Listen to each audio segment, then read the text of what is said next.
എപ്പോഴും ഒരു ക്ഷീണവും ഉന്മേഷക്കുറവൊക്കെ നമ്മളിൽ പലരും പതിവായിട്ട് പറയുന്ന പരാതിയാണ്. ഇതിന് കാരണം ചിലപ്പം വെറും ഉറക്കമില്ലായ്മയോ അല്ലെങ്കിൽ ജോലി ഭാരമോ മാത്രമൊന്നും ആയിരിക്കത്തില്ല.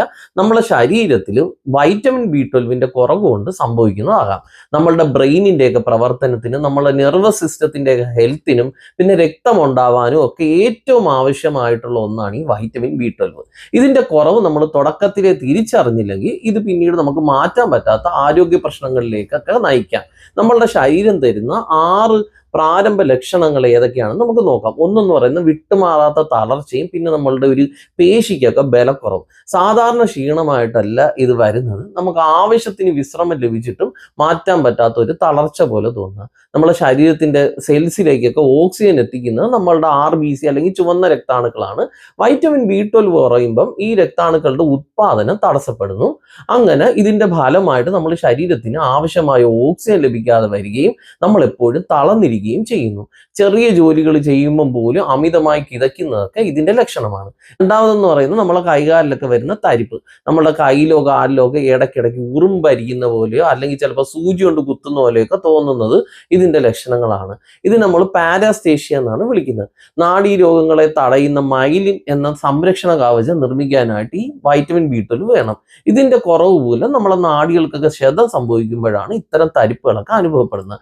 ഇത് അവഗണിച്ചു കഴിഞ്ഞാൽ നമുക്ക് ഭാവിയിൽ നമുക്ക് ബാലൻസ് ഒക്കെ തെറ്റുന്ന അവസ്ഥ വരെയൊക്കെ ഉണ്ടായേക്കാം. മൂന്നാമത് നമ്മളെ ചർമ്മത്തിലൊക്കെ വരുന്ന വിളർച്ചയും മഞ്ഞ നിറവും. നമ്മൾ കണ്ണാടിയിലൊക്കെ നോക്കുമ്പോൾ നമ്മളെ ചർമ്മത്തിന് പഴയൊരു തെളിച്ചമില്ലെന്നോ അല്ലെങ്കിൽ വിളറിയതുപോലെയൊക്കെ ഇരിക്കുന്നെന്നൊക്കെ തോന്നാറുണ്ടായിരിക്കാം. ഇത് നമ്മളെ ശരീരത്തിന് ആവശ്യമുള്ള ആരോഗ്യമുള്ള ചുവന്ന രക്താണുക്കൾ ഇല്ലാതെ വരുമ്പം നമ്മളെ ചർമ്മത്തിന്റെ സ്വാഭാവികമായിട്ടുള്ള നിറം നഷ്ടപ്പെടുകയും കൂടാതെ നമ്മളെ ചുവന്ന രക്താണുക്കൾ തകരുമ്പോൾ ഉണ്ടാകുന്ന ബിലിറൂബിൻ എന്ന പദാർത്ഥം കൂടുന്നത് നമ്മളെ ചർമ്മത്തിനും കണ്ണിന്റെ വെള്ളയ്ക്കും ഒക്കെ നേരിയ മഞ്ഞ നിറമൊക്കെ നൽകും. ഇതിന് പലരും മഞ്ഞപ്പിത്തമായിട്ടൊക്കെ തെറ്റിദ്ധരിക്കാറുണ്ട്. ഇനി നാലാമെന്ന് പറയുന്നത് നമ്മളെ നാവിലൊക്കെ വരുന്ന വീക്കവും പിന്നെ വായ്പുണ്ണും അല്ലെങ്കിൽ മൗത്ത് അൾസേഴ്സ് ഒക്കെയാണ്. നിങ്ങളുടെ നാവ് സാധാരണ കൂടുതൽ ചുവന്നിരിക്കുകയോ അല്ലെങ്കിൽ നീറ്റലൊക്കെ അനുഭവപ്പെടുകയോ ചെയ്യാറുണ്ടെങ്കിൽ B12 കുറയുമ്പോൾ നമ്മളെ നാവിലെ ചെറിയ തടുപ്പുകൾ അല്ലെങ്കിൽ പാപ്പിലേസ് ഇല്ലാതാവുകയും പിന്നെ നമ്മളെ നാവ് തിളങ്ങുന്ന പോലെയും ഒരു മിനുസമുള്ളതുപോലെയൊക്കെ മാറുകയൊക്കെ ചെയ്യും. ഇതിന് നമ്മൾ ഗ്ലോസൈറ്റിസ് എന്നൊക്കെ പറയുന്നത്. കൂടാതെ നമ്മളെ വായിൽ ഇടയ്ക്കിടയ്ക്ക് ഉണ്ടാവുന്ന മൗത്ത് അൾസർ അല്ലെങ്കിൽ വായ്പുണ്ണ് ശരീരത്തിൽ ഈ വൈറ്റമിൻ B12 കുറയുന്നതിന്റെ വ്യക്തമായിട്ടുള്ള ലക്ഷണങ്ങളാണ്. ഇനി അഞ്ചാമത് ബ്രെയിൻ ഫോഗ് അല്ലെങ്കിൽ നമുക്കൊരു ഓർമ്മക്കുറവ് അല്ലെങ്കിൽ കോഗ്നിറ്റീവ് ഇഷ്യൂസ് ഒക്കെ വരുന്നത്. മനസ്സ് എപ്പോഴും മങ്ങിക്കിടക്കുന്ന പോലെയൊക്കെ തോന്നുക. പിന്നെ നമുക്ക് ചെയ്യുന്ന കാര്യങ്ങളിൽ ശ്രദ്ധ കേന്ദ്രീകരിക്കാനായിട്ട് കഴിയാതെ വരിക. പിന്നെ അടുത്ത സുഹൃത്തുക്കളുടെയൊക്കെ പേരോ അല്ലെങ്കിൽ നമുക്ക് സാധനങ്ങളൊക്കെ വച്ച സ്ഥലമോ ഒക്കെ പെട്ടെന്ന് മറന്നു പോവുക. ഇതിനെയാണ് നമ്മൾ ബ്രെയിൻ ഫോഗ് എന്ന് വിളിക്കുന്നത്. പ്രായമായവരിൽ ഇത് പലപ്പോഴും മറവി രോഗം അല്ലെങ്കിൽ ഡീമെൻഷ്യയുടെ ലക്ഷണമൊക്കെ ആയിട്ട് തെറ്റിദ്ധരിക്കപ്പെടാറുണ്ട്. എന്നാൽ ഇത് വൈറ്റമിൻ B12 കുറവ് കൊണ്ടാവും സംഭവിക്കാം. ഈ കാഴ്ച ശക്തിയിൽ മങ്ങൽ അല്ലെങ്കിൽ ബ്ലേർഡ് വിഷൻ, നമ്മളെ കാഴ്ച മങ്ങുന്നത്, നമ്മളെ കണ്ണിന് മുന്നിലൊക്കെ ചെറിയ പാടുകൾ കാണുന്നതും B12 ഡെഫിഷ്യൻസിയുടെ ലക്ഷണങ്ങളാകാം.